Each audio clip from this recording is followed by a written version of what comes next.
Hello, friends. Welcome to another episode of Investigators in Cars Drinking Coffee. I'm your host, Mark Bernan, joined once again by the multitasking Wendy Strom Bernan on a very hot South Florida day. We're having a lot of fun here today. We're trying to get this thing done with a feels like temperature of 108 degrees, so we're somewhere near the surface of the sun. Yes, let me have some more hot coffee. Yeah, dive into that. I'm drinking cold brew today.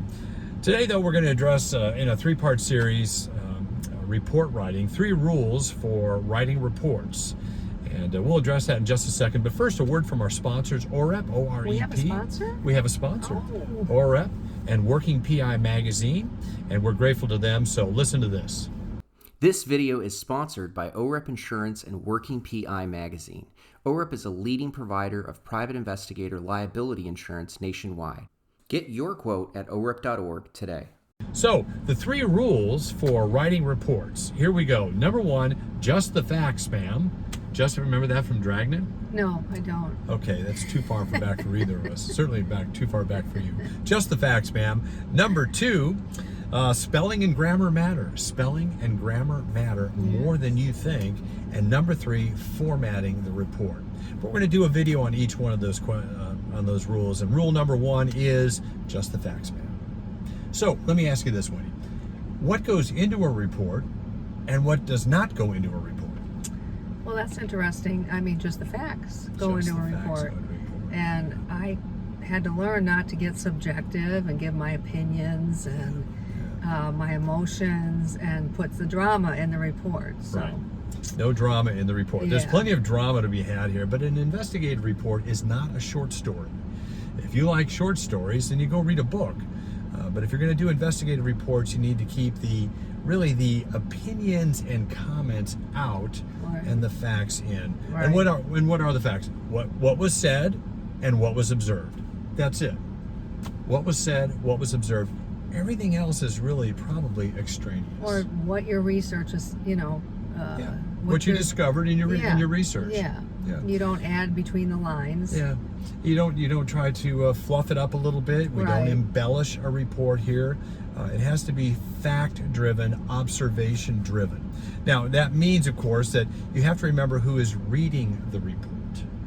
Who is reading the report? Who is your client? Are you providing it to an attorney? Are you providing it to a private individual? Sometimes in a report to an attorney, we'll include full identifiers. To a civilian, we'll redact some of the identifiers. True. The other important thing to remember is who else might be reading the report. For instance, who in our case, if we turn an investigative report over to an attorney, who else might end up reading it? The client. The client. The attorney's client. Attorney's client. How about opposing counsel? Oh, well, they don't. Yeah. The privilege, there's a work product privilege. There's a work product privilege, always, but oftentimes if you're called to testify, then opposing counsel, whether it's a U.S. attorney, state prosecutor, whether it's opposing counsel, someone else may be looking at your reports. Very true. So you want to be careful just to keep the facts in the report and your opinions out of the report.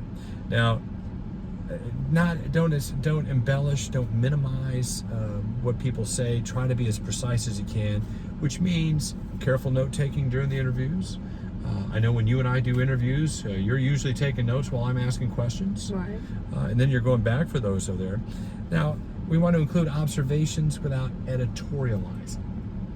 Yes, that's true. Yeah. So in other words, if I'm in a room that is filthy, covered with maggots, I might just say that the room was untidy. Does that make sense? Yeah. I don't want to put things in there. I don't want to put subjective analysis into an investigative report. I may say the room was disorderly. I might say that the atmosphere was tense without indicating any editorial comments like that. Right. Those are valid observations, I think.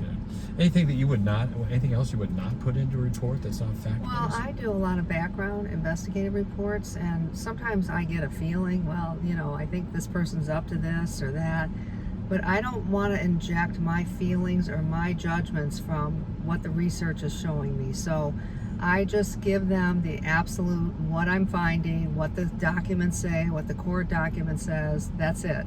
And they can come to their own conclusions. Yeah, I think that's a great way to put it. Yeah, We want 'cause the I don't clients want to be responsible for the wrong conclusion either. yeah, we want to communicate information so that the client can make a determination. Right.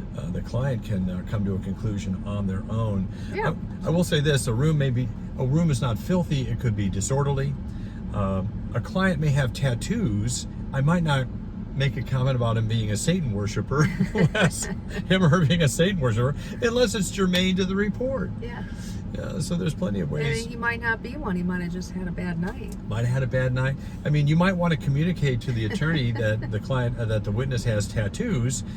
You might want to put it aside in an email Yeah. or a private conversation that the tattoos are horns. Yeah. We've had that. Yeah, we've had that too. So you just want to be careful what you're putting into a report that could be read not just by your attorney and client, but by opposing counsel. Exactly. Because if you should be called to testify, your subjective editorializing could come back to bite you. Oh, that's true. Yeah. And having testified numerous times in both state and federal court, civil and criminal cases here, I can tell you it's no fun to be raked over the coals. You don't want to give opposing counsel any more than is necessary. So that's part one. Just the facts, ma'am. Just the facts, Just ma'am. the facts. We will be back in the next episode here talking about the second one, which is spelling and grammar matters. So stay tuned for that. In the meantime, check out our website at theprofitablepi.com, theprofitablepi.com, for our books and manuals on investigative procedure, getting paid as a private investigator, employee and subcontractor manuals. You can check that all out here at theprofitablepi.com, and we'll see you on the next episode of Investigators in Cars Drinking Coffee. Bye-bye now.